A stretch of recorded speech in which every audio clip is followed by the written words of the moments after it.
I haven't told you. I'm in a Stitch onesie that I got from Disney. So I love this. I've realised Stitch kind of looks like what's the Baby Yoda from The Mandalorian? What's he called? It kind of looks a bit like that, and I've only just realised.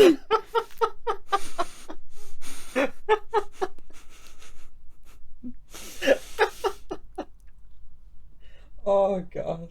You're gonna have a fun time editing. Oh my goodness, that's gonna make my day in the editing. Oh yeah, you're not doing anything for Halloween, are you? You're antisocial. I am not.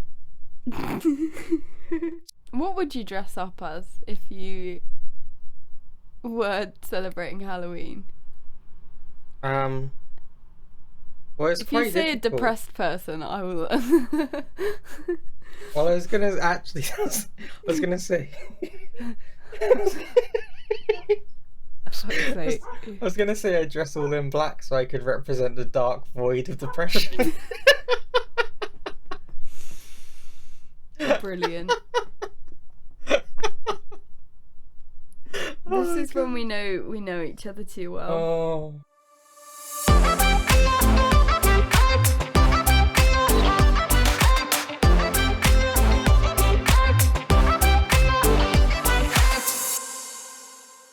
Hi everyone. Welcome How back. are you? How's it going? It's episode 28. I think. Yeah. I If it's think not they episode should 28. welcome us back because I feel like we've left them. Alright, let's give them a moment of silence to say welcome back. Thanks! Yeah, no, it's good to see you too. It's good to see you too. Honestly, you're Thanks, looking great. guys. You're looking Yeah. so good, honestly. Me too, thank you. Yeah, I've been trying something with my hair and I've been putting this thing in. It's really good. And yeah, no, I did have a shave. I did, yeah. That's part of an That was imaginary good. conversation that we could have You did that way too easily. had. It's concerning. That's what happens when you've been inside for so long. Yeah. You turn become into far a too vampire. comfortable. Well, it is Brilliant. Halloween. It is Halloween. I said it is instead of It this is, yeah. I was like, interesting. So close and yet so very far. But yes, welcome You're back. probably expecting like a well-rested, prepared. Oh fuck! Piers and Mum's calling. That was good. Immediately, straight on cue. Honestly, That was wonderful. you are yeah. probably expecting us to be like, like maybe we've got a shit. We took an extra week off. Absolutely not No, sorted our no. shit out. I mean, let's be real here. The podcast was planned to go out once every 2 weeks, and I fucked that up in the first week by not waking up on the day we said we'd record the podcast. You just died. Like you weren't even asleep. You were in a coma. Like there was. It's fucking ridiculous. Like I just hadn't. It hadn't occurred to me that because you were in Disney the next weekend, you wouldn't be able to record a podcast then. Even though I knew that, I just forgotten it somehow. It just like gone from my mind. So I'm there like suddenly going, oh yes, this is fine. I can just die here. And as it turns out, no, I couldn't die. That wasn't the correct thing to do, but it just didn't I think happen. the more concerning thing is like we start recording about 11 o'clock, so it's not like we're not up at the crack of dawn recording. So I was genuinely like slightly concerned you'd killed yourself. Understandable, to be fair. I think it was like 1 o'clock before I actually was like, oh, hi. I said to Pierce, I was like, if you get a message from Chris, tell me straight away. And because the thing is, it said you hadn't been online for like 12 hours or something. I was like, oh. Well, that's the thing is, I woke up, saw your message, and I was like, she thinks I'm fucking dead. She started preparing the funeral. Oh shit, I need to stop this right now.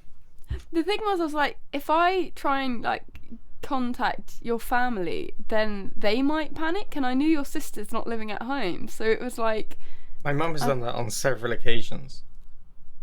I once overslept for work, and she was like, she says, "Oh no, I was just making sure that you were okay, that you weren't ill."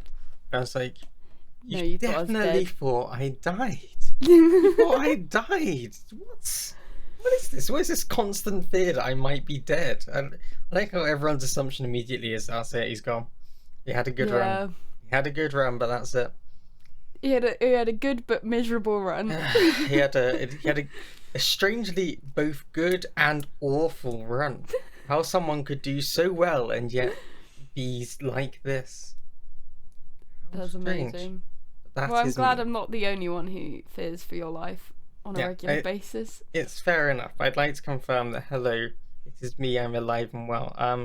Oh no, we I should mean, start an Avril Lavigne conspiracy where you've actually like died and been replaced by somebody else. well, to be fair, I think that happened probably somewhere between the ages of 7 and 10. Oh, okay. So I've only ever known the fake you. Yeah, probably. Brilliant. Okay. Well. It would make sense because posts before that period and after that period are two very different. What? You were happy and then you were sad. Yeah, there's definitely the happier, more confident version, which segued into the sensitive fucking wreck. You met me and then it all went wrong. No, it was pre you, but maybe it was in anticipation of you. I don't know. Okay. Thanks. I don't know. You're Thanks, welcome. Boo. You're welcome. I want to give it a little sting in the tail. Yeah, it's been an extra week, but we're back. We're here. Which way round should we do this? Okay, I have a suggestion. Why don't we start with me explaining the last few weeks of my life? Oh yeah, which will because be I need sad. to know this. Yeah. It will be sad, but then we'll move to you and like your last few weeks, and that will probably be happier. And Yeah. then we'll, like Yeah. you have the low, okay. and then whoa, and then the high seems even higher. Okay? Because if we do it the other way around, if we start high and then go low, you'll probably start thinking I'm dead again. So you're Whereas this relying way- on me having a happy life, basically. Even a semi-happy life, anything Okay. that's above that level will be amplified to look amazing. I can You do know, that. I you can could have do had a that. perfectly normal few weeks, and it would seem like you have like gone to the moon or something. Okay. Right. You're Hit us with your depression then. Hello, everyone. It is me. Yes. Well, where do we start? I feel like I've mentioned a few times in recent episodes of like That you're depressed. the steady. Okay, I have mentioned it in virtually every episode that I am depressed. This is not new. The revelation that I'm depressed. I'm a bad friend. There are people at home right now going, yes, we fucking know you're depressed, you fucking weirdo. Stop saying it every week. You're not a bad friend. No, so I think I mentioned about feeling like burned out and stuff and like everything. Well, spoiler alert. When you feel like your life is going that direction, what you should do is you should slam a panic button and then, stop. Not. And keep what I going. did, Idiot. I thought I was fine. I thought, no, I'm better than this. So I ignored and continued, and burned my. If I thought I was burned out before, I would say that by the end of last week, if I was already burned out, this is the equivalent of like the heat death of the universe. Okay, so like, I've gone back to the office now. I'm working back in the office a few days a week, which is good, I think. It's good for some people. Yeah. But there's definitely It's a step in the right direction for you getting your like normal life back. it's probably good for me to be social again. Yeah. I do still like working from home, and I do still work from home a few days a week, and I will be. That's just a spoiler. But when you have like, you go through the week, and it's like at some point you're like, I don't really actually remember what I did in the last few days, because it's just like you're just going through the motions. Like mentally your brain has like switched off and is like, I'm not doing this anymore. So you're just like, Yeah. yeah, you've woken up, you've gone to work, you've done the stuff, it's fine. It's not like things have gone badly at work, it's fine. Like I'll talk to you, it's fine. And then I drive home, then I come back and I do the stuff, and it's fine. But like, it's like you're on autopilot because your brain's just like, I'm done. I'm done with this. Like, I feel like October's been one of those months, like with it getting darker and obviously the clocks went back and stuff. I think it's like I'm not invalidating what you just said. No, by any no, means, but I think you're right. It does have I feel a thing. like it has fucked with a lot of people's like routines as well. Yeah. I Sorry, mean, that sounded bad. No. But you're right, and like the whole like, especially for someone like so I have like seasonal, I have sad seasonal affective depression. Wait, so I didn't get. So you've got like, is it clinical depression, and then you've got seasonal depression? Like, surely if you're depressed all year round, then I think it's like, okay, so it's like I'm trying to understand that in my brain. It's like being depressed in my world is a very weird like thing that it's ups and downs and all that kind of stuff. But like, it's worse. It's more like the default state is like depressed, Yeah. and then in the like autumn winter it's like even lower. It's lower than you thought you could go because like Right. at least in the rest of the year you have the sun, you have vitamin D, you know, like you're able to like do a few more things, see more people, all that kind of stuff. Yeah. So it kind of like it helps a little bit. It's not like it doesn't fix things. You're not necessarily happy. I mean, it's a very simplified thing, but like, but then when winter comes, it's dark again, or like so like it's not that unreasonable that you could go to work and it basically only be sunrise, and then by the time you leave work, the sun's already setting, or set and completely gone. So you like the sunlight's not there anymore. It's colder. Things are a bit more miserable. All that kind of thing. And I think that when you lose all of those things, it's like, oh, things are even more fucking awful. I think vitamin D is a big part of it, and like that whole kind of like those hormones and things you get in the summer, you don't get in the winter. Yeah. No, that makes sense. Yeah. I think it's pretty normal. I think most people get it, Yeah. I think most people get it, but yeah, so it's like I guess maybe it would be more reasonable to be like, I have depression and it's worse in the winter months. Yeah. Maybe. No, that makes sense. I get that now. I'm not explaining it very well, but No. That makes way more sense than like in my head. I was just like, it was sort of like you had either or. If that like it. No, yeah. It's tricky, and it's not. I mean, it's not like an on or off thing is the problem. I think with like any kind of mental health kind of condition. It's like you can be kind of anywhere on this weird spectrum, so we just give it a name because it's the easiest way we've got of course, yeah, categorizing it. But obviously, categorizing it is a different one. But yeah, okay. So winter is getting colder, darker, all that kind of stuff. So yeah, that's definitely had a an impact for sure. And also this year it's weird because so in the UK at least, and this might be outdated in even a few weeks' time, but COVID restrictions have kind of lifted. More people are vaccinated, and things are kind of. I don't like using the word normal, getting back to normal, but like things are at least opening up, and we're seeing people again, and we're not locked down, I guess. Yeah. Which is good. I'm finally able to see people that I've not seen for ages. Pressure to see people as well. It does, and the thing is, the pressure it's intensified because we've made it. I've said it all the way through. I was really cautious about how to approach it, and I took the really maybe overcautious approach of taking lockdown really seriously, not really socializing with people unless it was like necessary kind of thing. Like I was working from home longer than a lot of people in my team. A lot of people in my team were already going back in a few days a week, and I waited until um, restrictions actually lifted before I decided to go back a few days a week.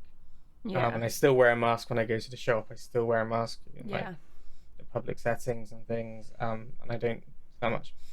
But it kind of meeting people again, talking to people, you realize that you've just missed a lot. Like people, Yeah. like no one's life has stopped. Even though we've not really been anywhere, things have happened with people. Like Oh they've got yeah. into relationships or got out of relationships or got into and got out of relationships, and People having babies as well. That's been the people big having thing for me. Like my babies. friends have had babies that I haven't met. Yeah, Like that's so crazy. it's crazy. Some people have got married. Like you've learned Yeah. to drive. Like you passed your test. Like all of these things have happened. Like people have moved. Everything. Okay, loads of stuff has happened, and like it's like normally you'd hear about the lead up to this kind of stuff in some way. Like it would come up in a conversation, but just because of the way things have been, it's been quite hard to do that. Yeah. And so suddenly you're hearing all these things about you, and the people are like, "Oh yeah, so this is happening." And you're like, "Oh, I had no idea," kind of Yeah. thing. Yeah. And you feel it's the first time I felt really questioning about whether I did the right thing, Oh, because in yeah. my mind I've started being like, did I make a really stupid choice to not No, you can't to, live to like do that. what I did? No, see that's the thing. Like, I know it's wrong, but I feel guilty. I feel like if it happened again, I would do it all the same. I Yeah. wouldn't change it because I still believe that I did the right thing for me. Not the right thing generally, but the right thing for me. It felt Yeah, of right to course. to, to follow the kind of restrictions laid down, to just suck it up, even though it wasn't fun at times. Because it was like, if I do this, and if other people are doing their own things, then maybe we'll get through this and get to the other side of it. Yeah. So I do it again, but that comes in the thing of you know because it's so hard to stay in touch with everyone because I've said before about how I can't if my phone getting full up with notifications, I'm just like, oh god, like I don't you know I'm not the easiest person to stay in touch with because Yeah. I guess I'm just a massive introvert really, and so like a massive introvert who is occasionally intensely depressed. So it just like it's like windows where I'm extroverted and not depressed, where you can get hold of me, and otherwise it's like, sorry, can you wait till I'm out of this current crisis before I handle your call? You're in the queue, estimated time 2 months.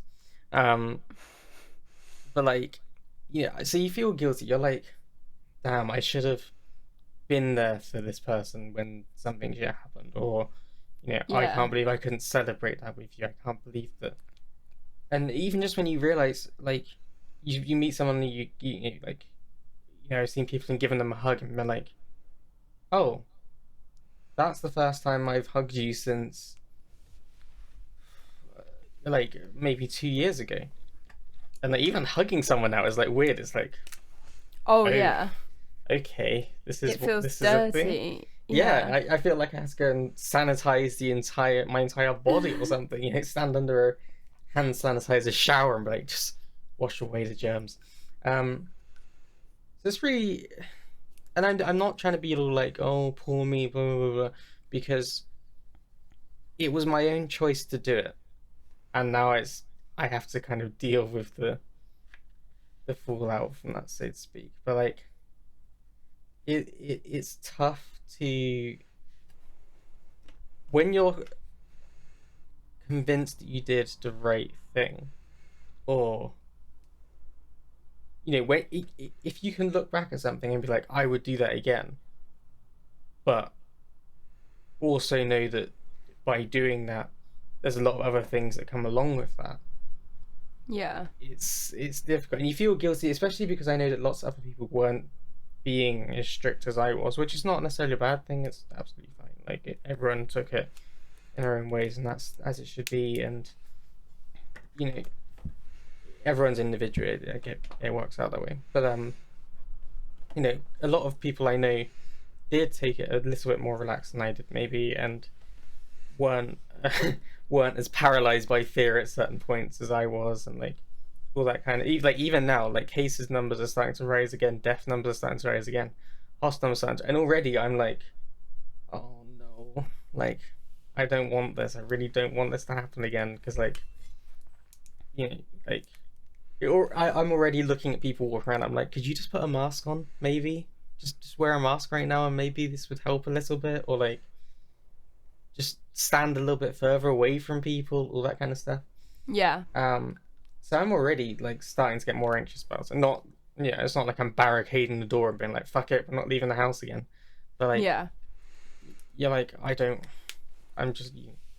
get worried about things that maybe even aren't. I catastrophize a lot. It's a thing I do. I catastrophize. Yeah, knowing that I know lots of people who don't catastrophize and maybe see things a little bit more realistically and a bit more pragmatically, it's you definitely feel more guilty. Like, why can't I be more like them? Why can't I just not be worried about this thing and just go and do something? But it's worse because, like you say, you can't think that way. no. It's not. Well, it's like good. Hindsight is pointless, Yeah. You did what you did, and that's why you are where you are. And like I say, I would do it again.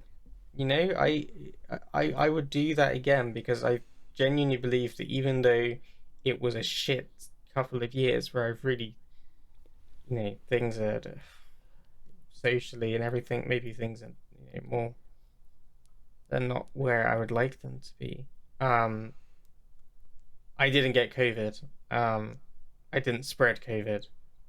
I definitely didn't infect any of my friends with it, and likewise, I hope that kept them safe, and I didn't infect any of my family with it, and I hope that kept them safe. And the things that I did do, I helped set up the food bank while I was at uni and did that, and I feel fine about that. I'm happy I did that. That was helpful. And the things that I have done, which I have kind of, we started a podcast. That's we did do weirdly, that I didn't think without COVID we probably wouldn't have started the podcast, because that's true. And I'm glad that we did start the podcast because I enjoy it. But it's 3 therapy. Did I just say that with like? Oh my god! You did what I've been doing for years. 3. It's the and the sounds. They're so weird. Yes. 3 therapy. I can't. You did that so well. No, I had to think about it. When you watch this back, you'll see me going, free therapy. Like, that's I have to difficult. Make my mouth do the right things. It's sorry. Just, no. But yeah, it's that, and I think that combined with just stresses at work, and I had to go through I am going through basically. So I get migraines like fairly frequently. Normally, I guess on average, maybe like once a month, I get a really bad migraine, and it doesn't seem to be any underlying cause for me apart from genetic. Basically, like, it's been a thing in my family for generations. And so when I get a really bad migraine, it's like a really sharp pain on either side of my head, like hypersensitive to like sounds and light and all of that kind of stuff.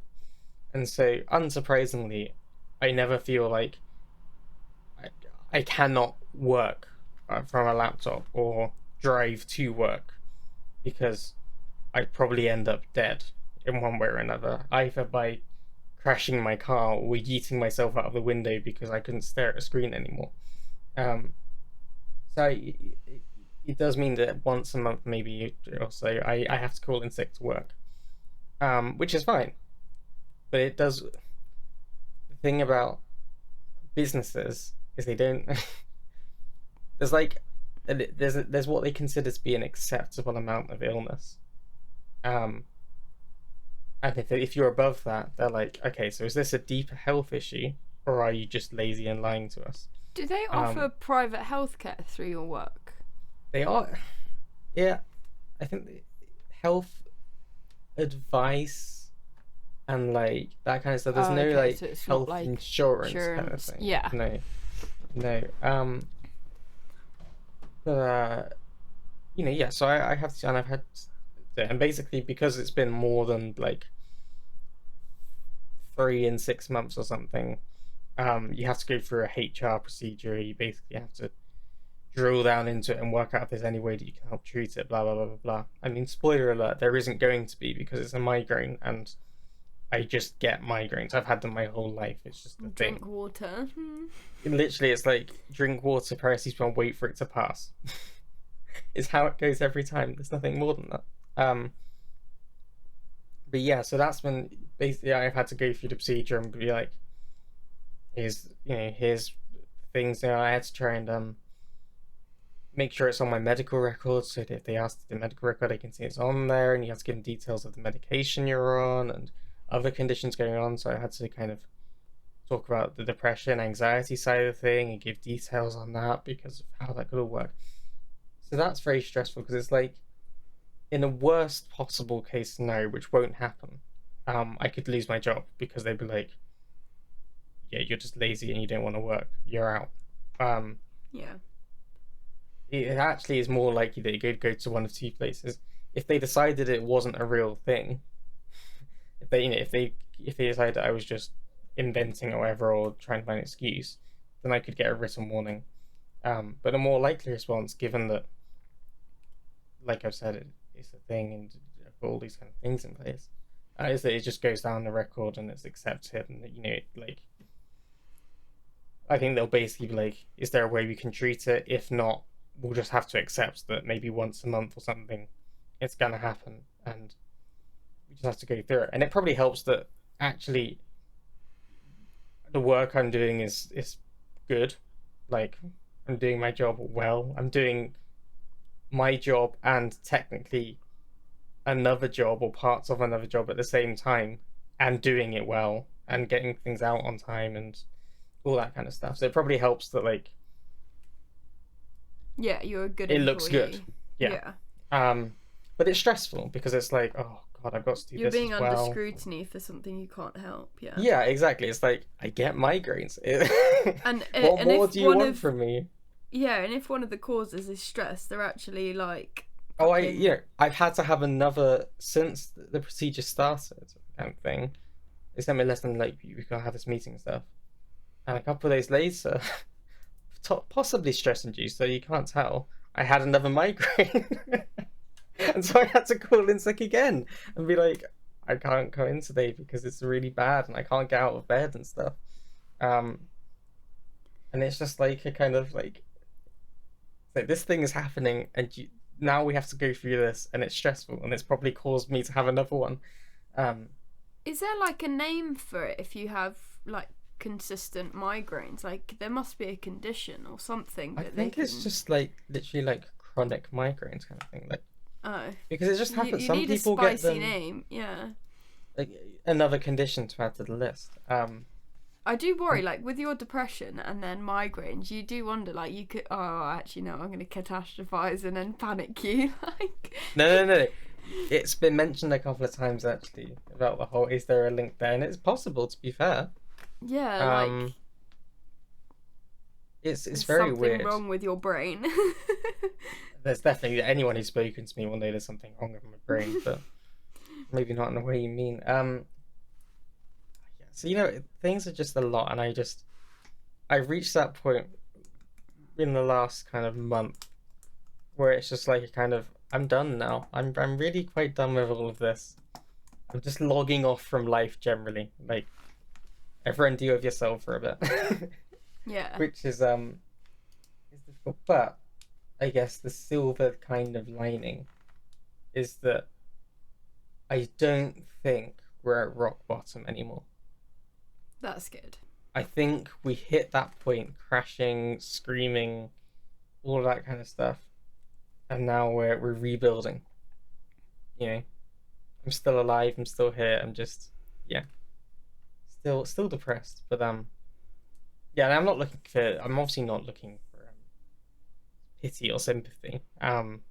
Oh, I always pity you. Don't worry. I'm not. Yeah. Okay, obviously, I'm not looking for that, and I don't. I don't want. I wouldn't want anyone to be like, oh, he's just like, this is just a Chris whining session, and he just wants someone to be like, oh, poor you. No, I don't. You're want that. entitled to whine if you want to whine anyway. Yeah, like, it's our podcast. If people don't want to hear it, then don't fucking Turn off. listen. Go Yeah, away. exactly. But I felt like I should talk about it because, in the past when we've spoken about this stuff, it's helped people to hear about it because sometimes they can relate in some way or it helps them understand. Yeah. So I guess what I'm doing here is, I'm telling Kat because I haven't really spoken to Kat properly recently.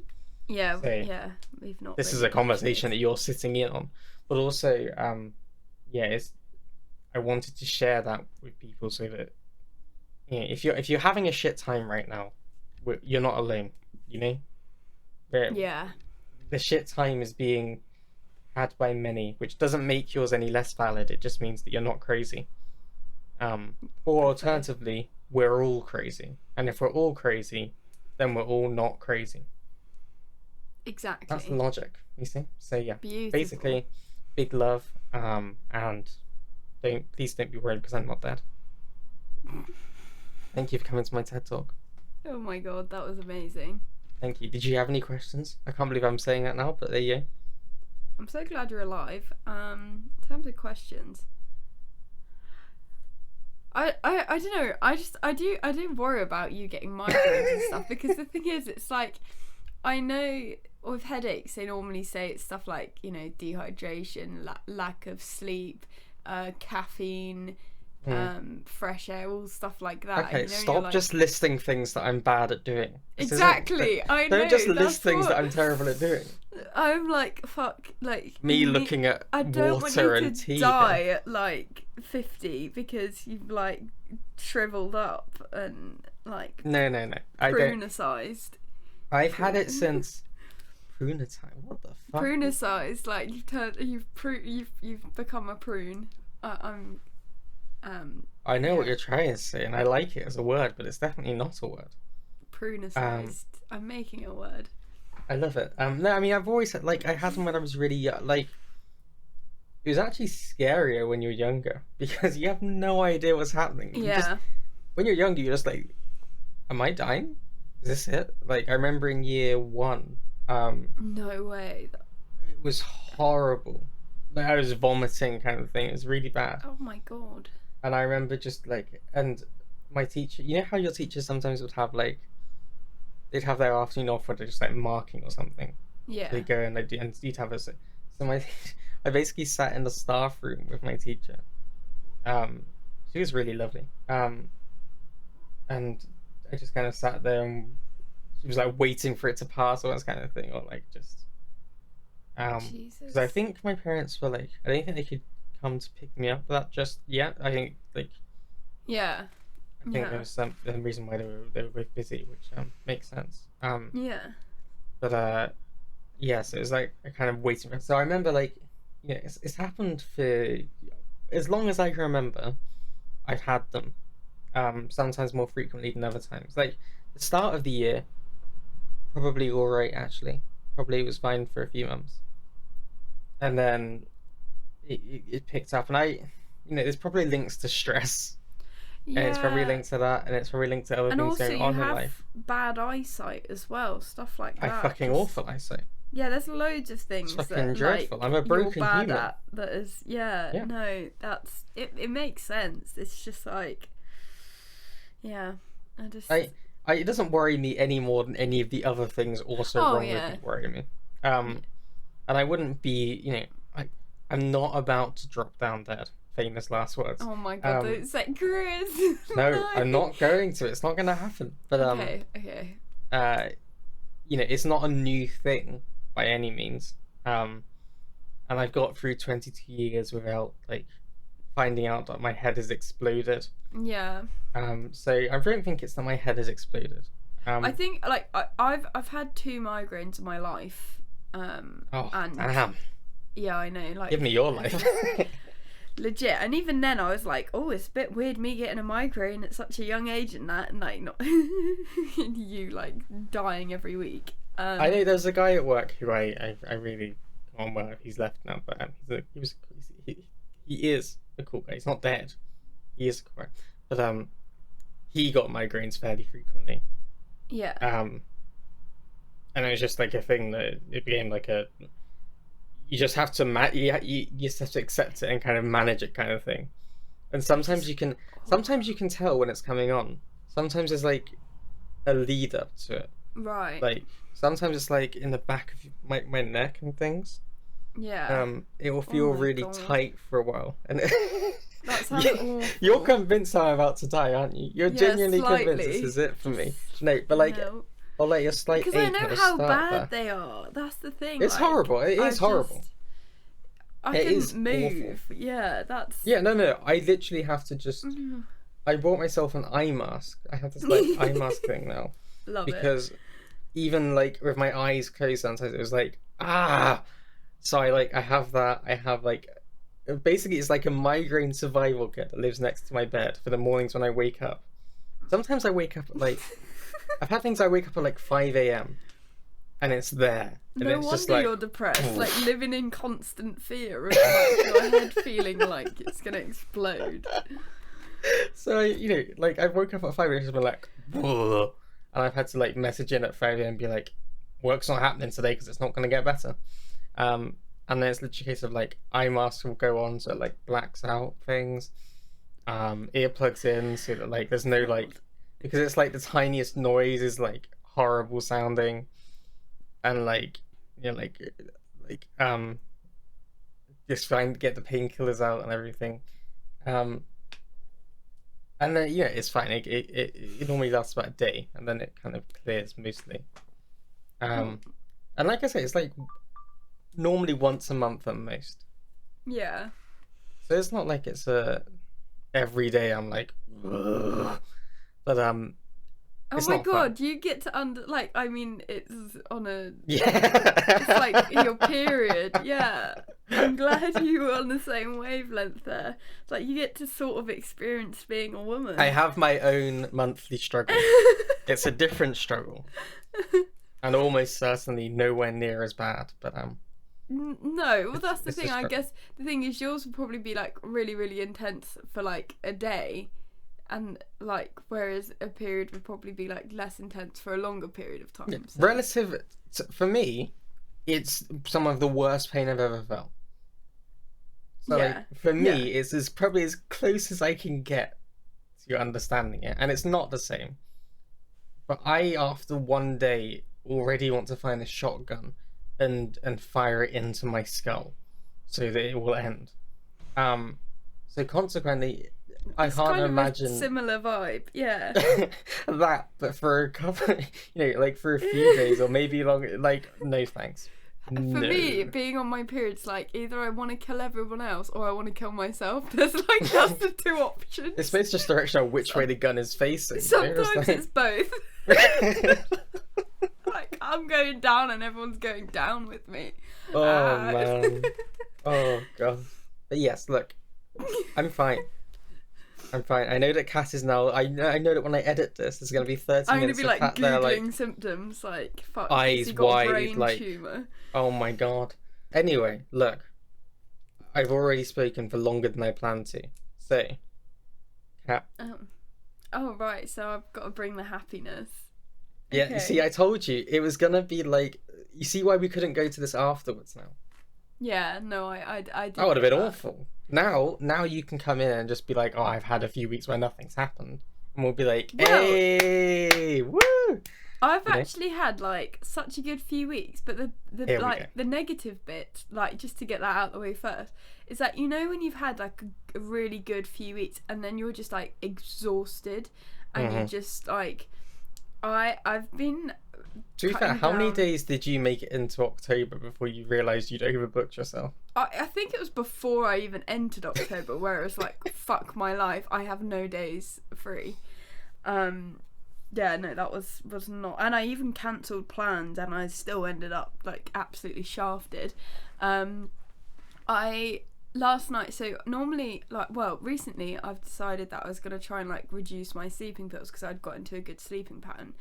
But I think being on holiday and then obviously the clock's gone back as well, and it's been getting darker, my sleeping has been a bit dodged. And like last night I was really tired and wasn't really thinking, and I accidentally had a whole pill, and I'd only been having half a pill recently, and I woke up this morning like a fucking zombie, and I don't even understand, like it never used to have that effect on me, but like, oh my god, yeah, I guess it's because your body had kind of started adjusting to like half pills.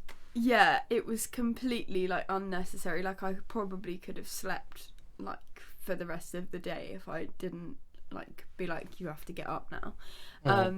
But yeah, so like that's been a bit shit, but all the good stuff. So trying to think. Oh yeah, okay. So I had a lot of stress leading up to Disney because there is a billion forms with COVID. It's an amber list country, and Pierce and I are double vaccinated. My stepmom and my dad are double vaccinated. However, my sisters are 17 and 13, so one of them's got a single dose, but like they're not fully vaccinated. So there's a whole different procedure going to France. You had to get a test within 24 hours of you leaving. Oh, like a proper test as well, not just the... It had to be administered by somebody else. Yeah. So, oh my god, actually, even you'll have to cut out who it was, but I saw somebody we went to school with at the testing place. She was working there, and I had my mask on and everything, and I was so like, I was being the mum because my stepmom was at work, so I had my sisters and all the documents and stuff, and yeah, I was stressing a bit. But you know, and you see, and you're like, oh my god, this is not the time to bump into somebody I know. And thankfully there wasn't the whole conversation of, and it was in Milton Keynes as well, so like, yeah, thankfully I avoided that whole like, oh my god. Did you have to have any conversation, or did you manage to avoid it completely? I managed to avoid it. Like, I was wearing a massive mask on my face because Pierce accidentally got extra large, and it was a bit like a nappy on my face. And it's hilarious. You'll see my ears. I mean, Chris will know, but I've got like toddler ears as well, so I looked fucking ridiculous. But I'm like kitted out in Disney merch. Yeah, so I'm glad that conversation didn't happen. But anyway, my sisters got tested, and thankfully they tested negative, so we were able to go. But if they tested positive, you mean that's just it then? That's it. Like, we probably could have pushed the Disney tickets, but hotel would have been non-refundable, and yeah, like fucked. The Eurotunnel, I don't know if they'd be lenient, but we'd already moved it once, so they probably wouldn't. Yeah, it was a bit like everyone hold your breath sort of thing. Yeah. Oh yeah, and so this is the thing, I had my driving test the day before that as well, so it was like full on, like I did a mock test, then I had my test, and then oh my god, should I tell you about my test? Oh, I am, yeah, absolutely, let's go. It's actually quite funny. Oh no. So for the last like week, so I did one of these like crash courses, because the thing is, I'd had driving lessons before the pandemic, and then because I couldn't get a test for months and months, and I was, you know, doing my masters and blah blah blah, like it wasn't the time, so I'd left it. And then at the beginning of the year, in like March or May, somewhere around there, I was like, yeah, I'm gonna book my test. And then I was like, oh, I'll pay extra and I'll get one of these fast track ones. The fast tracked ones, the fastest I could get it was still October. I think I could have done it at the end of September, but that was when my deadline was, so yeah. What would the not fast tracks one have been? Oh my god, I don't fucking know. Like, it depends what area you're in, obviously, and I did mine at Leighton Buzzard, so it's obviously quite high. It's quite high demand. Yeah. And my other option was Hemel Hempstead or Milton Keynes, and you know, and you're like, I wouldn't have minded Milton Keynes if it wasn't for the fact that it takes 35 minutes to get to Milton Keynes from my house, so it automatically is a bit difficult. But yeah, so and yeah, Hemel Hempstead I didn't fancy. Absolutely not. So yeah, so no, I had a massive wait. So there was quite a lot of pressure to pass this test, because I was like, if I have to wait another 9 months, oh my god, like it's just so expensive. Yeah, so I did this like refresher course thing, and had all my lessons in bulk. My instructor was like brilliant. He was this like, he was a proper geezer, and you could never tell if you had done something like, what, you know, when someone just doesn't, like an invigilator, they never show if they're happy or sad. Yeah. And I found that quite. My driving instructor was like, he always used to like, we'd do it and then we'd finish whatever, and the first thing he'd say would be, so how do you think that went? Oh my god, no, that's awful. And immediately you're like, well, I didn't kill us. I didn't kill us, and the car's fine, and yeah, it was fine. And then he'd start, and at some point you'd finally work out if he was saying that it'd been good or not. Yeah.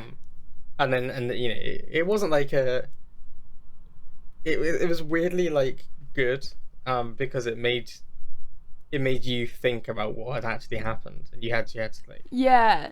So how do you feel like that roundabout went? And you're like, I think, and you'll like talk for it, and he'll be like, yeah, okay, good, like, because it's almost like making sure that you actually know what you're doing. You know what you're doing. It's not. Oh, that's really good. Like you just went round a circle. It's like, yeah. Did you approach it properly? That kind of stuff. So yeah. Yeah, look at your mirror, blah blah blah. Yeah. So yeah, and this is the thing with this instructor. Like, my old instructor was really nice and really chatty, but he never really told me when I was doing something wrong. So when I went into my test before, like, that I'd failed, I guess one of the reasons my anxiety was so bad was because I didn't actually know what the fuck I was doing. Like, I knew how to maneuver the car, but in terms of like reading the road, I was still relying on him when I, like, before I went into my test. Whereas with the new instructor, it was like he'd give me instructions, and he would sometimes be like, okay, there's a junction coming up round this corner, just to be like, just so you know, like, it comes up really quickly. And he would just sort of give you little hints, but it was up to you to get in the right lane, up to you to, you know. My instructor did that a lot in Bletchley as well, because Bletchley's a fucking nightmare to drive. Oh my god, yeah, that roundabout. And so he'd say, we're gonna go right at the next roundabout and then straight on. And he'd just say that as you drove towards it. And yeah. And then because we'd done it before, it was like kind of, all right, okay. So I knew I need to get from here to here, and I have to go from here to here, do this bit, then go over to here, and like, it just worked. It was fine. And I actually, like, because he wasn't like, okay, so go into this lane and do this and do this. It was like me having to do it. Yeah. It does help you, I understand, and read the road kind of thing. 'Cause you're like, okay, I need to get over there. Now I can check whether there's someone in my way. Is there someone in my way? No. Okay, cool. Yeah. So I get that. Yeah, definitely. Like, this guy was just a bloody miracle. He was exactly what I needed. Somebody who wasn't gonna chat, like, you know, get into personal chat. Like, yeah, my last instructor was great, but I knew his whole life story, and he knew a lot about me, but I hadn't learned enough, you know, to get through my test. But yeah, and this instructor, in my last 2 lessons, he said, you have no reason to fail your test.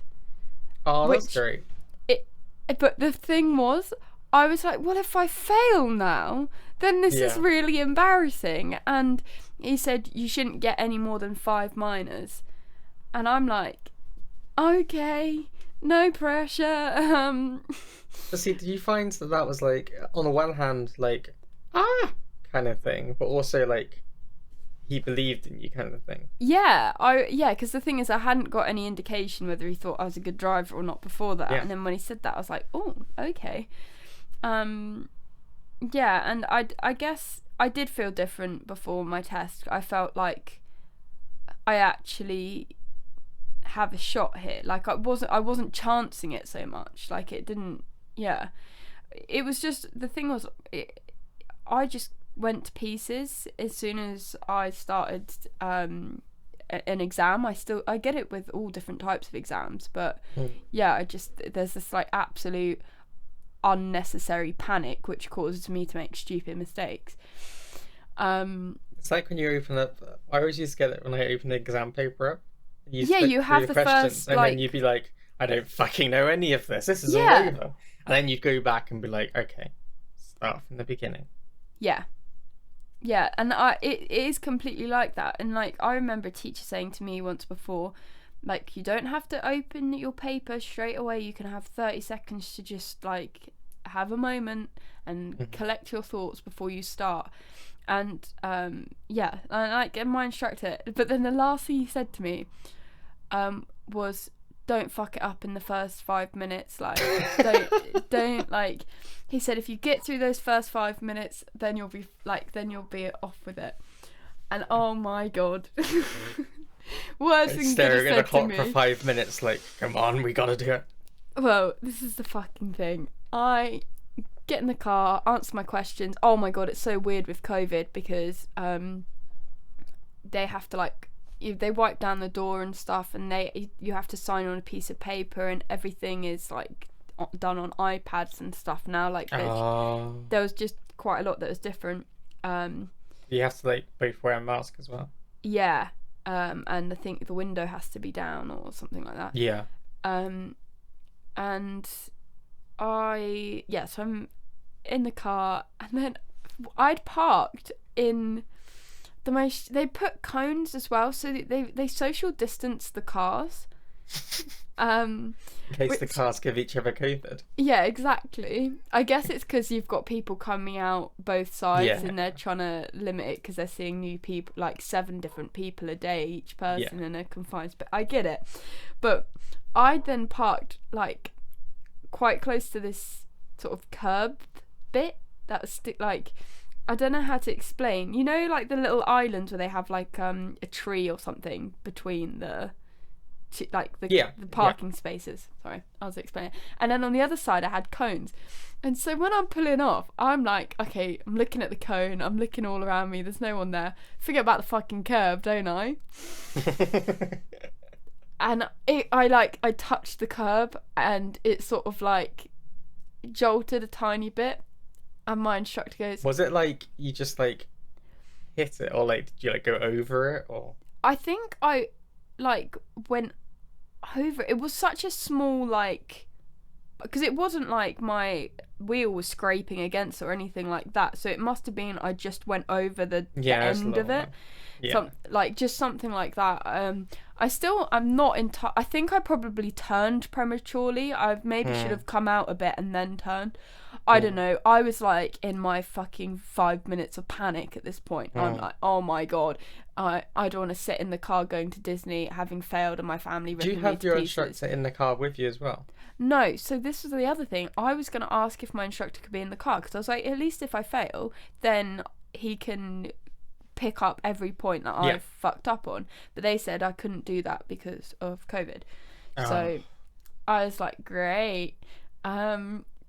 Yeah, so I fucking went over the curb, like, straight away. And I was like, oh my god, what am I doing? I've fucking failed it in the first 5 seconds, let alone 5 minutes. And she goes, I'm going to pretend you didn't just go over the curb just now. Oh, that's good. And I was like, thank you. Just like trying not to cry. To be fair, I feel like that's probably happened to more people. Yeah, she put it down as a minor, and but the thing is, like, normally if you touch the curb, it's a major, it's game over. But I think because it was so insignificant, it was like the tiniest jolt, and it was like I had looked around. It's just one of those things. Yeah. Oh yeah, I'm not gonna like fucking cry about it too much because I'd still pass. She obviously thought I was a safe driver, but yeah, exactly. I come out and I'm like, everything was going pretty well. And and she was chatting to me, and I sort of said, oh, she said, oh, am I chatting too much? I said, oh no, it's nice. Like it's quite calming actually. And she said a couple of things, like basically my instructor told me before, if you're moving off after you've like parked up somewhere, you should wait until there's no movement around. But there was a cyclist who was moving at like 2 miles an hour, and the driving instructor was like, you know, you can go now, right? I was like, oh yeah, I thought I had to wait until he went past. And she was like, yeah, but if he goes past us, then you're just gonna have to overtake him anyway, so you might as well just go. She was quite like you had a really nice like examiner. Yeah, she was, and like she put that down as like a minor for like undue hesitation. Yeah, but she was sort of like, yeah, and there was another time. But I guess the trade-off is like you were doing it to be safe. Like you wanted to exactly like, be respectful rather than it be, because especially if you've stopped as well, like yeah, you're stationary, so you're not actually causing an issue to anyone. I wasn't slowing anyone down. No, yeah, exactly. I think majors are stuff like if you cause disruption to traffic, if you slow traffic my instructor down, always said like, if it was like you think of it, if you like pull out and that causes someone to have to brake or something to avoid a collision, that's a major. Yeah. So yeah, so that was all good, and I'm thinking like, oh, I've in my head I'm like, I'm just telling. Oh yeah, as we were pulling up to the parking, well, not the test centre, she was asking me all about Disney, and I can't remember what she said, but I was like, oh yeah, well I've just told myself I'm going to fail this test so that, you know, if I pass it's like I've not lost anything. She goes, how did you get a master's with that attitude? I feel seen. And then we get in a test site and it's 5 miles an hour, and she said something along the lines, if you go 5 miles an hour here, I might have to kill myself. so she said something like that. So she was like, just ignore it. She was like, no one's going to tell you off. Just go for it. She was like, just pop it into second. I was like, oh. And yeah, we pulled up. She gave me 3 minors, and they were for like the hesitation, the driving on the curb, driving over the curb bit. But no, like it was all. I probably like made it sound like it was a fucking horrific drive, but it was it was good. Everyone hates their test driving. I was lucky, my instructor was in the car, and I had a similar mindset to you. I was just like, well, I'll go for it, and if I fail, I fail. At least I'll know what to do next time. Yeah. Which, again, when she was like, how did you get a master's? I'm like, that is how I approached my degree, to be fair. It was like, 2-1, 2-2, fine. As long as that's a pass, that will do. Because it was like, if you prepare for like the lowest level, and anything above that, you'd be like, come on. So, yeah.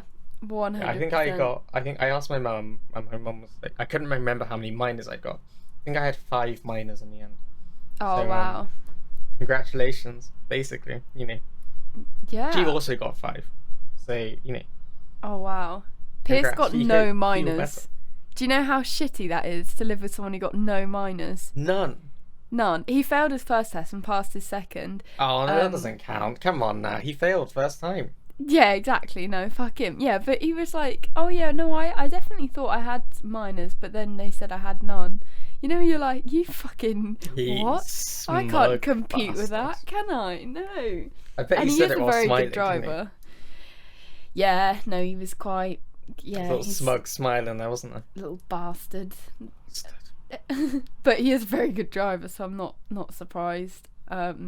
It's like, yeah, every now and again he'll make a bit of a like risky decision where he goes for it, and he knows he can make it, but it's like, where did this racer boy come from? Like, it's funny. Yeah, no, like it was so weird. When she said I passed, I'm like holding back tears, and then she was going on about there's a road called like Adam's Bottom or something, and she was like, oh yeah, I was really trying to not laugh, telling you to go on to Adam's Bottom or whatever it was, fuck's sake.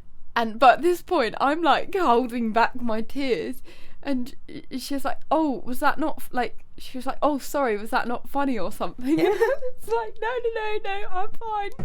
You're there like, it was funny. It was funny. And yeah, I was trying to pull it back together, and yeah, it was just like, she was like, have such a good time at Disney. She was so nice, honestly. Well, I'm glad. I'm very proud of you. When you said it, I was just like, nice. About time. Excellent. I actually think that was one of the hardest things I've ever done. Not for the like driving aspect, but for the anxiety of it. The level of anxiety and stress. I've never gone through that much anxiety in my life. Like, I just think when you learn, I mean, obviously you were, how old when you did yours? You did it young. Quite young. I passed, just before my 18th. I was 17 when I passed. Oh shit! Oh yeah, you were. Yeah. I was just it was just before. It was I February. think because you only got a car recently, I sort of forgot that you were like you passed. For some reason, I thought you were 19, but you're 17. No, it was before. Yeah, it was while I was turning 6. I think if you've got anxiety, or if you learn when you're slightly older, you have such a sense of what the damage could be, like what the consequences are. Yeah, you're driving a death machine. Exactly, and it's such a 1,000 kilograms of metal that could kill someone. Yeah, and I was watching a load of YouTube videos about people who failed their driving tests, and their how they changed their approach, and this one girl said, driving is not a natural thing. I don't know why people like treat like it's an expected thing of us. However, our bodies are, we go into fear mode. Like, it's not a natural thing to be responsible for a moving object. It's weird. And when she said that, I was like, yeah, that makes sense, and I don't feel like I need to be so hard on myself. And that was definitely it is. I mean, I always think like, I take it to the extreme. Like, a plane, right? How the fuck there's one person sat in this tiny thing, it's crazy, fly a fucking plane, a huge mess, and I just sat there with the control going, right, okay, we'll just bring it in, whatever, and it's like, how? Yeah. So, and it's like when you add millions of other people as well on the road, that's the other thing. It's like you're relying on other people to drive well. But yeah, so no, I passed, and then it was really weird because Piers was driving for the first time in France, so I was like, had to be fucking alert, making sure that he was gonna be okay. Never ended up on the wrong side of the road. Yeah, and when we got into France, it was pitch black, pissing down with rain, wind, so windy, and it was pretty much only lorries on the road. There's no lights, right? Just a tip, if you're going to drive to France at some point, there is no fucking lights. Bear in mind, you pay €22 to go on the tolls. There's no lights on the roads. It's like fucking pitch black. So we have that with some here, though. It is awful. It was just like, I felt, and it was, it was cracking on and stuff. I was so tense. I mean, Piers, bless him, he had my whole family in the car as well. And he did really well. It was when we got up to like the first roundabout, and we're like, there was no other cars for him to follow. So you're like, it's like literally driving blind. Yeah, having no idea what the fuck you meant to do. No, but yeah, so we got to the hotel.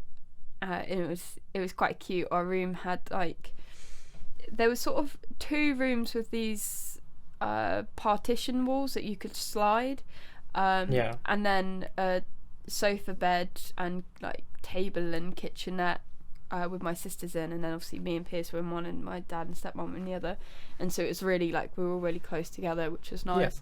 Other than my dad snoring like he was dying. Like, Pierce snores, but my dad was snoring like it was fucking... Is that kind of like floor shaking kind of snore? Yeah, and then he would say in the morning, oh yeah, I've barely slept, and we'd all be like, what Yeah, How? us too. Yeah, fuck off. Like,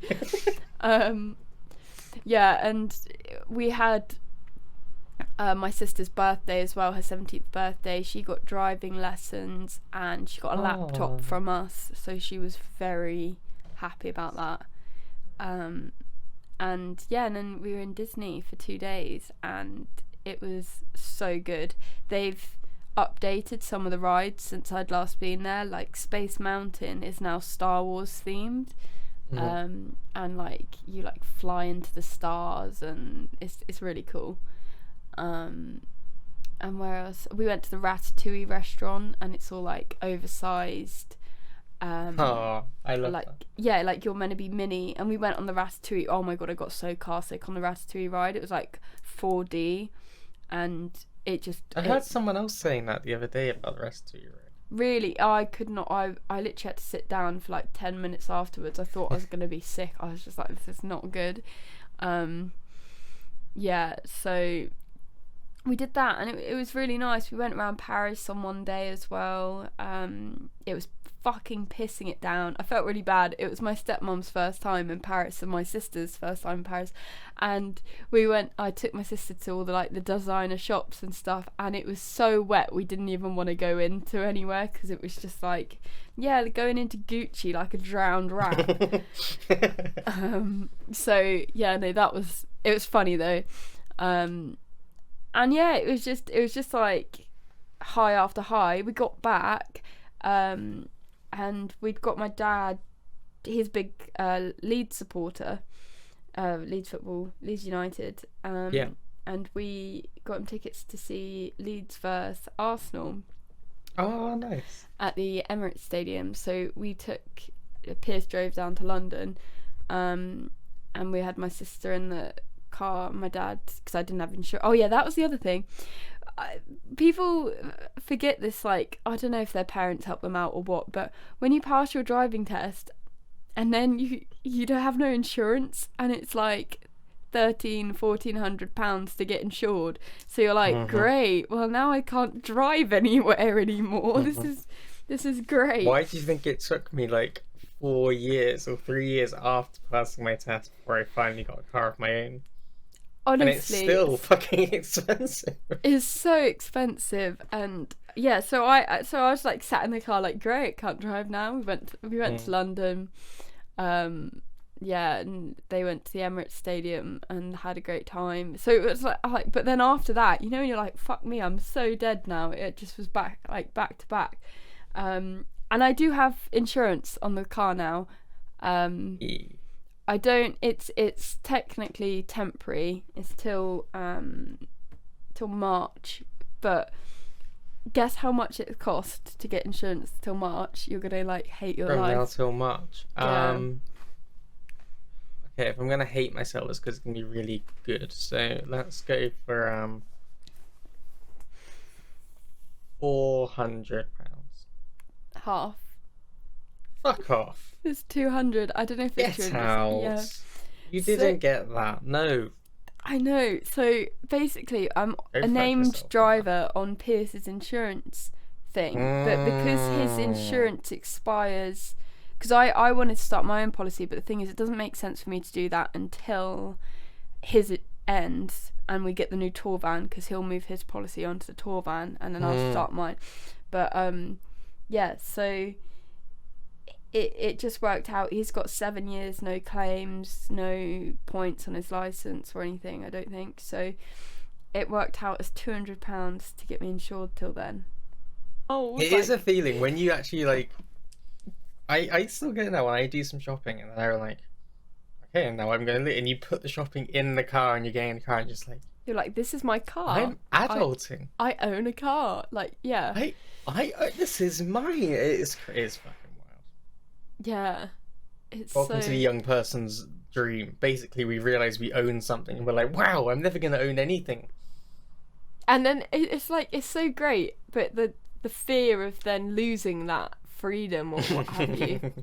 I did hear when my car is gone, like when my car's out of action, like if you can't drive it for whatever, like last year my battery died in my car, so I couldn't drive it for a few days. Yeah. And it was just one of those times where it's like, oh, I could just go and drive to the Oh, yeah, that's sad. Oh no, I have to take the bus. Never mind, it's not important. At least you have the option of a bus. I have zero options here. Like,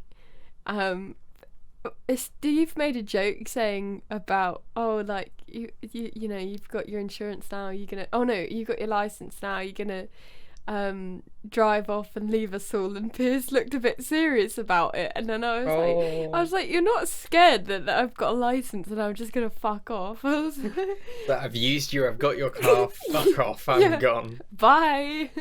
Yeah. I've got the Polar and I'm not coming back. Oh my god, yeah. And then I was like, Piers, don't be stupid. And I said, Proof to even Piers, the guy who initially to me looked quite scary, has the same anxieties as everyone. I mean, I say initially because once I got to know him, I was just like, you're he's a probably jelly one baby. of the most lovely people I know. It's funny, like whenever we're playing drinking games, he gets put as the nicest person, but also the biggest arsehole. It's great. Yes.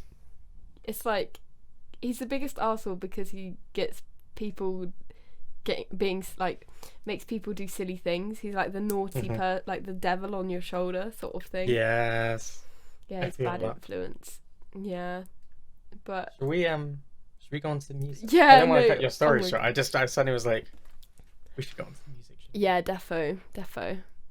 You Can want I start? Yeah. Yeah. Right. So actually, speaking of Piers, I called him in earlier because I was like, Ooh. you need to listen to this, and I was like, shut your eyes. I was like, he's going, okay, and I'm playing this music. I was like, tell me who it is. And he's like, I don't know. And I was like, oh, okay, you don't know. You any guesses? He said, no guesses. I was like, it's Coldplay, and he was like, Yes. that. I was like, it's kind of like Muse. That's like I was like, it's kind of like Muse merged with Coldplay. But then when when the lyrics kick in and the vocals kick in, Oh yeah. it's like, oh my god, it's Coldplay. Like it's Yeah. so obvious. Oh my god, actually, quick story time. I'm on the way back from fucking France, and I get this text from Chris, and you were a bit cryptic, I must say. And you said, oh, I forgot the Coldplay tickets were being released, and then he sent me a screenshot of 2 tickets, and I was like, is he saying he got me a Coldplay ticket? What's going on here? I'm so confused. I'd forgot they were being released. I thought they were being released on the 26th, not the 24th or whenever it was. I'm like, what the hell? What the hell's going on? And then I'm realising that he'd got me a Coldplay ticket, yeah, in the back of the car, and I'm like trying not to cry with my whole family, like, oh yeah, go and see Coldplay.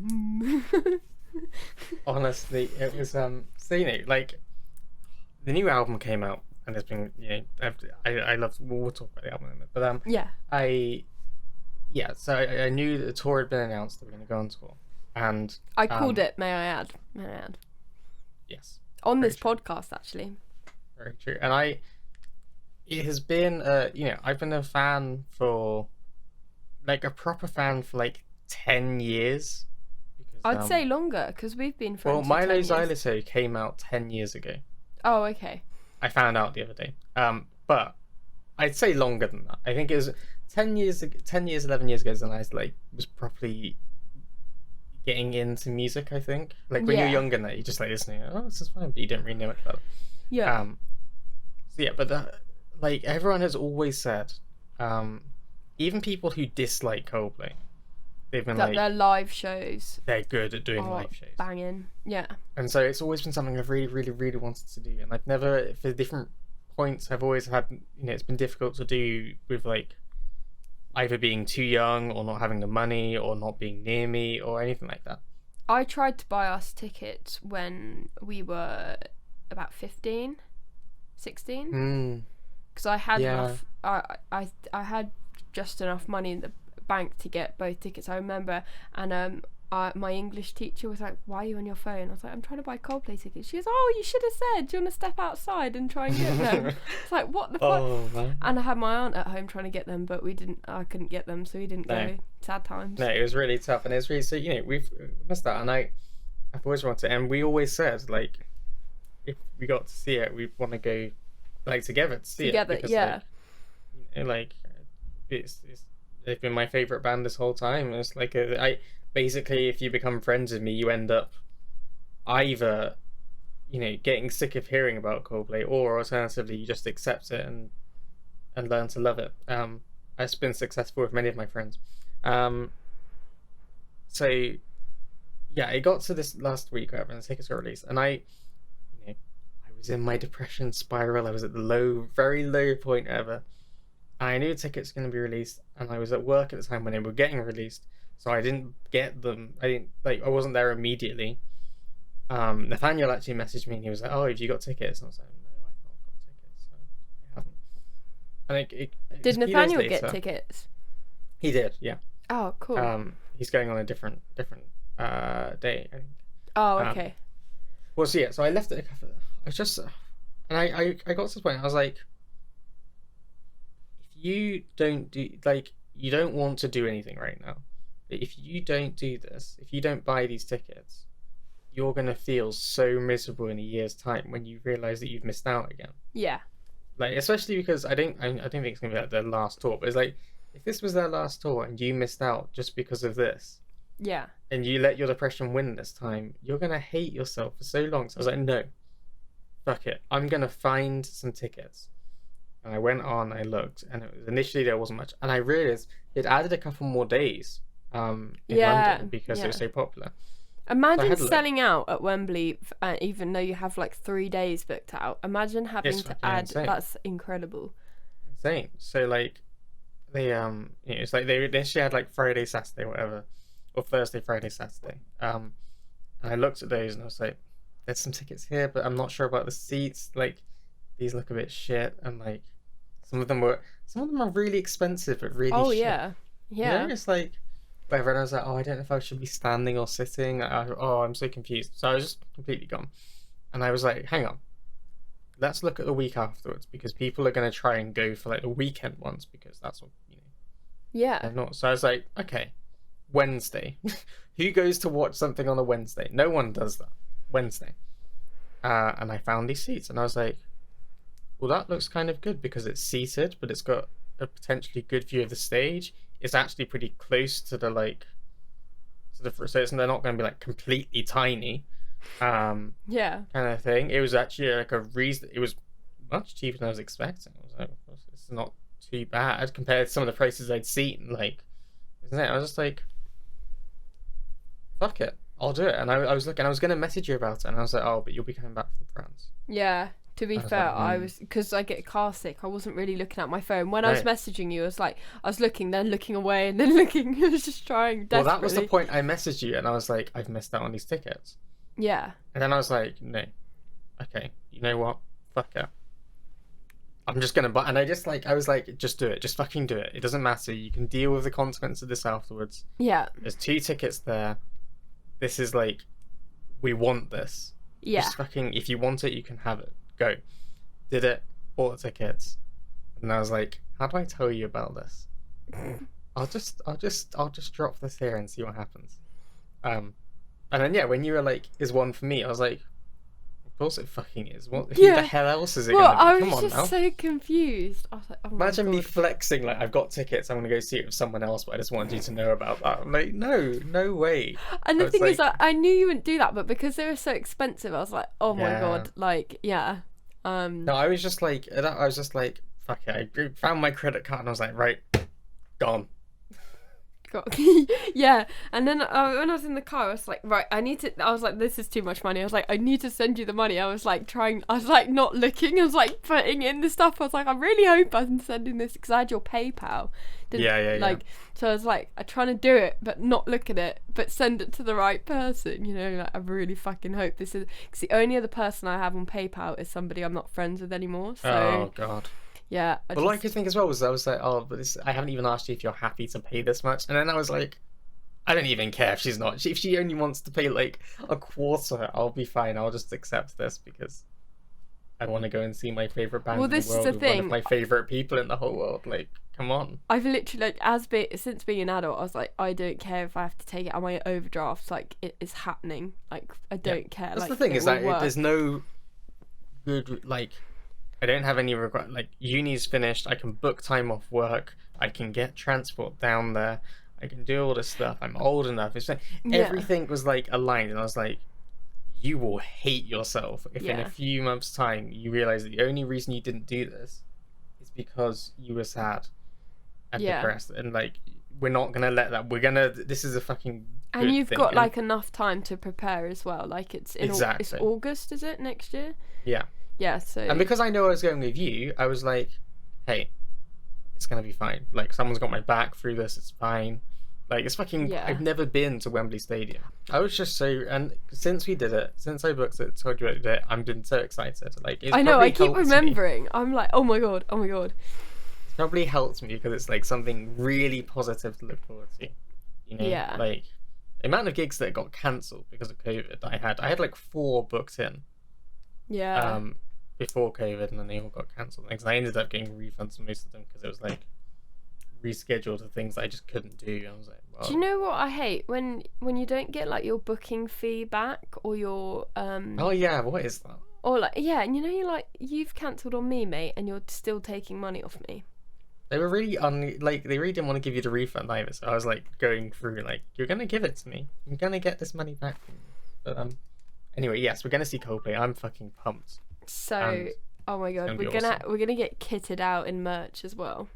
Oh my god, yes. I'm gonna be like... very poor afterwards. Oh yeah, so but poor. I don't care.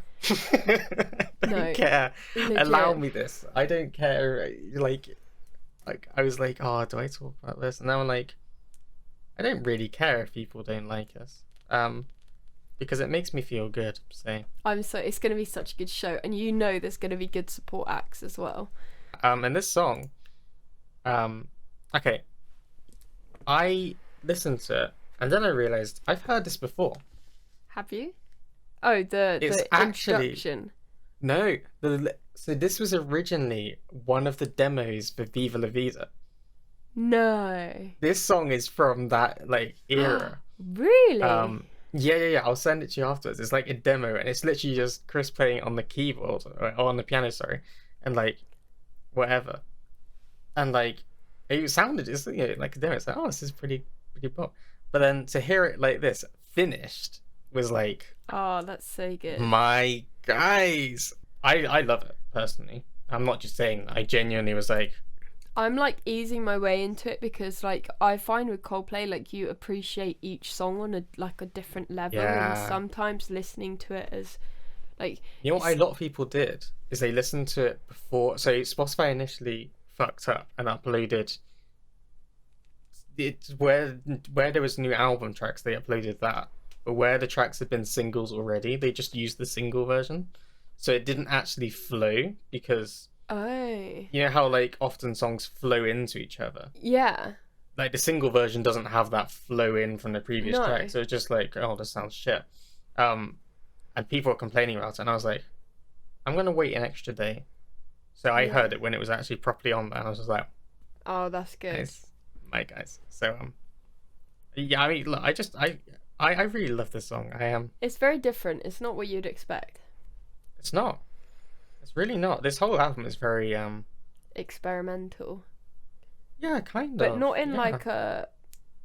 Not in a. It's not in like a crazy contemporary. Like, no. Tapping bottles sort of way. Just in a. Yeah. It's experimental for them. Yeah. Yeah, definitely. And I mean, every album is a bit different. Again, it's a different album to the ones that have come before. But you know, maybe just give it a chance. If you haven't listened, give it a chance. 100%. God, I could talk about Coldplay for ages, so I'm not allowed to. I have to move on. But I'm so excited. I was gonna talk. Let's go for Constellations by Jade Lamack. This is a dirty little number. It So, is. so this is the piano version. So you might have heard the normal version, but I really I like did. I this. listened to the original one, and then I was Yeah. like, I like the piano one too. I was just like, I think the piano one is it. I don't prefer it. Like I like them probably equally, but with Yeah. the piano version, you don't feel like you're listening to a dirty song, and then every now No. and again you're like, like I know what's That's the happening. thing. Like, I'm listening to it, and I was just like, oh, this is sweet. And then I was like, hang on a second. Lights are turned off. Music is on. Mind unlocks. This feeling is amazing. Hands on your waist. Liquor is all that we taste. And I was like, Yeah, oh, you're doing that. it's a sex song. Oh, it's a sex song. But it's like a sweet sex song. It's just cute. It's just I don't know. There's something like I find it quite empowering because it's like how women do sex songs compared to Yeah. like It's not just like I pussy, fucked her and it was ooh, brilliant. It was amazing. bitches everywhere. Like just yeah, no. It was just like respectful, and that was. Do you remember Fuck Me Right Now? What was it? Yeah, Lily, is that you? Yeah, and it's like a similar thing where it's like this is the age where, you know, women are able to make sex songs and it not be weird. Yeah, it's a different kind of one, isn't it? Oh, thank you. Piers has just bought me food. Oh. That's a lot of chips, Piers. Oh, he just said say hi to Chrissy. Oh, hi. I'll tell him hi Yeah. back. That's what I figured. Yeah, it's really nice. It's really like kind of sweet and like it's weird. Yeah, I strangely enough for me, who is always really into lyrics, I kind of just switched off and I was just like, it's nice of like the piano and her voice is really beautiful and the strings there as well. Yeah. It all just kind of works. It's just like, oh, I feel calm, you know? Yeah. It's like calm, I and feel also soothed. there's the undercurrent of like dirty, like yeah. It's an odd feeling. But, Love it. I vibed to it. Love it. Kind of song you could have on with like your aunt or something. You could have it on and like Yeah, as long as and she they didn't wouldn't listen to know. the lyrics, they'd be fine. And if they listen to the lyrics, just be like, well, we'll move on, different song. Speaking of calm, Mm. I'd actually say that your other two songs, so you've got The Dying Light by Sam Fender and White Yeah. Water by Dustin. Oh, Tebut. But you laughed at butt, didn't you? Tebut? You saw butt and you laughed. Tebut. You're a mess. Anyway, move on. Sorry. Now I'm eating as well. Oh my god, I'm gonna put this food down, otherwise I've just right. So both of them were pretty chill. I think the Sam Fender one, it sounded a bit like a movie song. Like it was very Yeah. It's very like peaceful and magical. This is like really weird way of describing the song. It reminded me a bit of like Tom Odell. Yeah, I get that, the piano, like The yeah. instrumental. Yeah, I did. Just it was He, nice. It was a he bit reminds different. me a lot of like I don't know if you've ever listened to any like Bruce Springsteen. Yeah. No, I got that. A vibe, lot of his yeah. songs have that vibe in there, but it was really. I think I listened to it a lot this week. A lot of try again. It's one of those songs that like it starts off almost sad, and it's like it builds up and it's like no, I've got this. I'm gonna keep going. I'm not gonna give up or anything like that. Yeah. Which kind of is like, just it hit me on a personal level, I guess, this week. That I was like, yeah, I feel that kind of like things feel really shit, and I could just give up and like stop. But no, I'm gonna keep going. I'm gonna pick myself up, get out of this current low feeling. Yeah. It's gonna be good. And I love the album. I don't know if you've listened to it. The album itself Bits is like and pieces. Yeah. I said it before, I really like Sam Fender. I love this album. I think it's a really good it's a good follow-up to the first album. You always get worried with the second album that it's going to be a, Definitely. you know, it's like, where are you going to go? Which way are you going to go with this? And he's Yeah. like kept his sound and built on it. And it's still him, but it's progressed. Yeah. What he's singing about has progressed, and it's different. It's not someone who's older and a bit wiser, and Yeah. it Exactly. It Exactly that. And his It voice works. is a little bit sexy. I've said this before, and I'll say it again. He's a bit of a sex icon. It's sex songs this week on the World to Race podcast. I don't know if I'd call this a sex song. Let's be fair. So I'm gonna say Emmy. Yeah, I don't know. Emmy? Yeah. Well, but with Late to the Party. Emmy. Yeah. It reminds me a lot of K-Flay? No, I was gonna say it's the B Miller song we talked about a while ago. Oh yeah. I forget the name, but that bitch. yeah, that's the one. That bitch. Yeah. Sounds like we're calling her a bitch. God. It had that same kind of like almost vibe to it. I really like her voice, and I like what she was singing. But that's just the whole like, what was it she said? There's something she said, and it's just like, oh, why is every 17-year-old a star? Why I'm still trapped in my mum's old car? Legit. This kid's on Disney. This one's on Forbes. What are we all rushing for? And I'm just like, yeah, what is that? Yeah, what There are is... kids out there being famous on TikTok, and I'm fucking planning trains. Come on now. Yeah, Can't be right. I think she refers to it as like her quarter life crisis kind of that's thing. it. Yeah. I just thought like it was I actually saw a TikTok, funny enough. I found it on TikTok.